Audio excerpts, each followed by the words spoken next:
खुश आमदीद है आपका न्यूज 18 उर्दू डिजिटल में। विराट कोहली के टेस्ट मैच से रिटायरमेंट लेने के बाद उनके बारे में कई तरह के खुलासे हो रहे हैं। अब भारत के साबिक क्रिकेटर अतुल वासन ने भी विराट कोहली को लेकर एक बड़ा खुलासा किया है। जी हां, अतुल वासन ने विराट कोहली के क्रिकेटर बनने के यादगार लम्हों को शेयर किया है।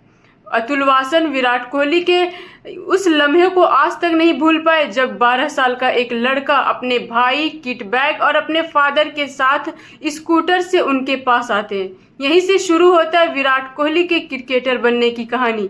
कई साल पहले बरोज एतवार की उस सुबह को भारत के लिए 4 टेस्ट और 9 वनडे मैच खेलने वाले अतुल वासन उस एतवार के दिन को भूल नहीं पाए। दरअसल उस दिन हुआ ये था कि अतुल वासन दिल्ली में पश्चिम विहार में अपने एक दोस्त राजकुमार शर्मा के अकादमी में थे।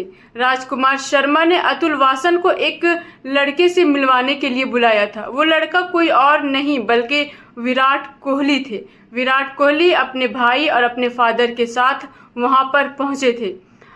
राजकुमार शर्मा ने दोनों भाइयों को पैड पहनकर तैयार होने के लिए कहा। इसके बाद दोनों भाइयों ने कई गेंदों को खेलना शुरू किया। एक शॉट, फिर दूसरा और फिर तीसरा शॉट, करीब 10 शॉट खेले।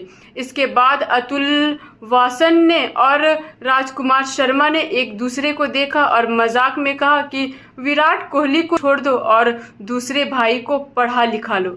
यहीं से शुरू होता है विराट कोहली के क्रिकेटर बनने की कहानी। इस खबर में फिलहाल इतना ही। मुझे इजाजत दीजिए और बाकी की खबरों के लिए न्यूज 18 उर्दू डिजिटल के साथ जुड़े रहिए। शुक्रिया। फी अमानिल्लाह।